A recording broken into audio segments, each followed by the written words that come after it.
Assalamualaikum warahmatullahi wabarakatuh. Kembali lagi di channel Tajuk Misteri. Untuk cerita kali ini ada satu kisah yang ditulis oleh Nona. Dan untuk cerita yang akan saya bawakan kali ini adalah sebuah kisah yang berjudul Kerasukan Penunggu Jayawijaya. Sebelum kita masuk ke ceritanya, jika kalian suka dengan cerita ini, silahkan tekan tombol like, subscribe juga bagi yang belum, dan share sebanyak mungkin ke semua teman dan kerabat kalian. Dan bagi teman-teman yang ingin membaca langsung ceritanya, silahkan kunjungi link yang akan saya sertakan di kolom deskripsi. Tanpa berlama-lama, mari kita langsung ke ceritanya. Rintik-rintik hujan membasahi bumi saat itu di dataran tinggi Pegunungan Jayawijaya. Gua Andi dan dua teman gua, Reno dan Agus, dan juga kami ditemani seorang porter bernama Lukas. Sebenarnya kami ini mendaki terdiri dari 13 orang dalam satu tim dan 4 porter. Mereka sengaja meninggalkan kami karena rencana kami untuk mendaki lebih jauh untuk menaklukkan puncak Jaya, biasa dikenal Cartens Pyramid, di 4.884 meter di atas permukaan laut. Nampaknya akan sulit. Ketika Agus sewaktu perjalanan terkena hipotermia dan juga kelelahan akut. Tugas gua, Reno, adalah kembali secepatnya ke base camp agar Agus dapat perawatan lebih lanjut. Agus yang orangnya periang kini lebih banyak terdiam. Sedangkan Reno yang biasanya diam kini aktif mengkomandoi dan sering memberi instruksi karena sebenarnya Reno adalah pemimpin pendakian tim ini. Untuk itu ia merasa bertanggung jawab bila ada yang mengalami kesulitan atau masalah dalam pendakian. Sedangkan gua termasuk bagian perawatan bila ada pendaki yang mengalami sakit dan sebagainya di dalam pendakian karena basic gua adalah PMI. Jayawijaya memang menjadi magnet para pendaki gunung. Namun kita memerlukan porter untuk mendaki gunung tertinggi di Indonesia ini. Maklum saja gunung ini memiliki arti untuk masyarakat Papua dan sangat dihormati. Lukas sebagai porter pun sudah paham lika-liku gunung ini tanpa porter dijamin akan nyasar karena gunung ini memang unik. Sesampainya kami di area Danau Biru dengan ketinggian 3.900 di atas permukaan laut, tubuh Agus memang sangat memilukan. Badannya selalu bergetar ditambah suhu dingin pada gunung ini menembus 7-8 derajat. Dan bila malam hari bisa mendekati 0 derajat. Penduduk di atas Pegunungan Jayawijaya biasanya kita mengenalnya dengan nama suku Dani. Lukas sendiri adalah porter yang berasal dari suku Dani. Maaf kakak, sepertinya yang diderita kawan kakak ini bukan sakit biasa, ujar Lukas. Maksudnya? Reno pun bertanya. Saya merasakan hawa yang berbeda pada diri kawan kakak itu. Kami berdua bingung seraya melihat ke arah Agus yang sedang terlihat tertidur karena kondisi fisiknya yang turun drastis. Gimana? Udah ada jawaban dari bantuan untuk mengirim heli, Ren? Tanyaku. Belum. Aneh, padahal sinyal stabil dan harusnya sih tak masalah dengan alat ini. Sebuah alat telekomunikasi canggih yang dipakai untuk meminta bantuan bila ada yang cedera atau sakit. Biasanya di Yellow Valley ada landasan helipad, namun kami sengaja menempuh gunung ini dengan trekking dari bawah tepatnya di desa Sugapa. Memang menurut Lukas, desa itu sudah tak jauh lagi berada di ketinggian 2.300 meter di atas permukaan laut. Tapi menurutnya apa yang diderita Agus bukan sakit biasa.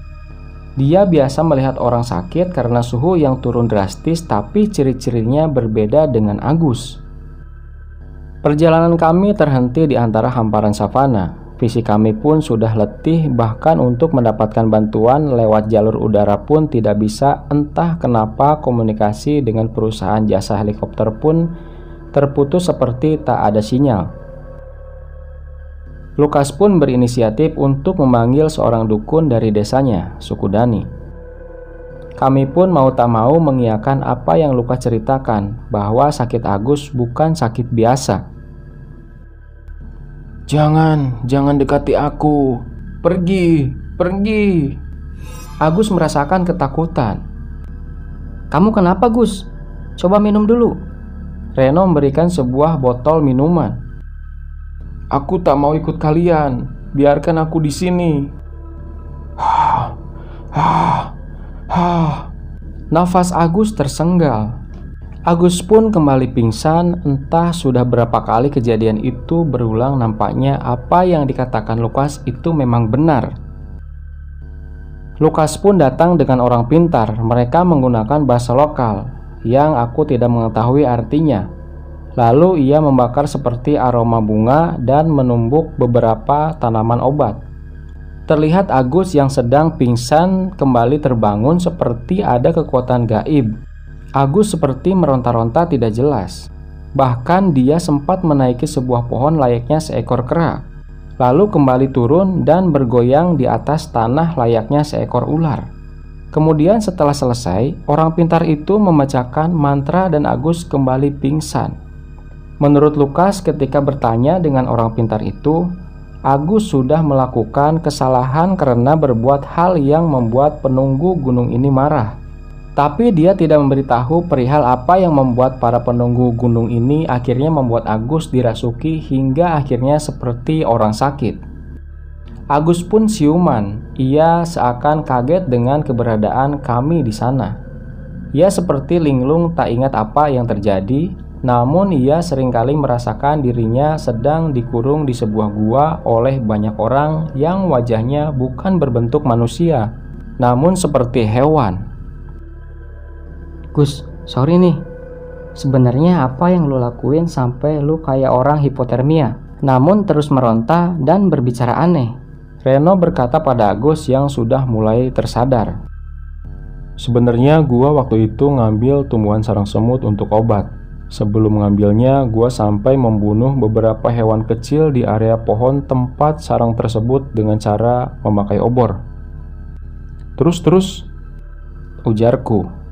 Setelah itu, gua santai aja. Hingga setelah di lembah danau, gua merasakan perut gua mual. Badan gua berasa berat hingga gua merasa dingin yang amat sangat. Di situ gua seakan sedang dipenjara di sebuah gua yang dingin oleh makhluk-makhluk yang aneh tadi.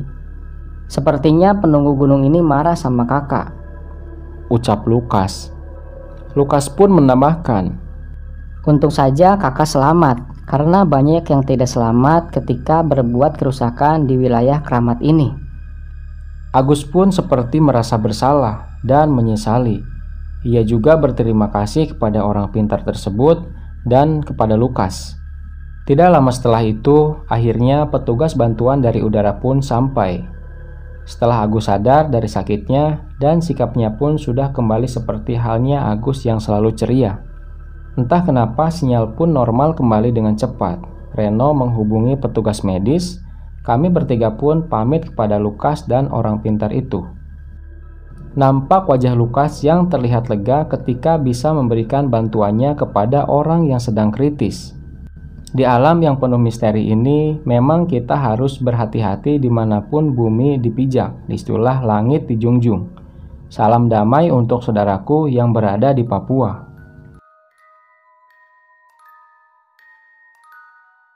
Oke teman-teman, sekian untuk cerita kali ini. Semoga apa yang sudah saya sampaikan dalam cerita ini bisa menghibur dan bisa diambil sisi positifnya. Dan buat teman-teman yang baru bergabung, jangan lupa untuk like, komen, share, serta subscribe channel ini. Dan nantikan kisah-kisah horor berikutnya, tetap di channel Tajuk Misteri. Wassalamualaikum warahmatullahi wabarakatuh.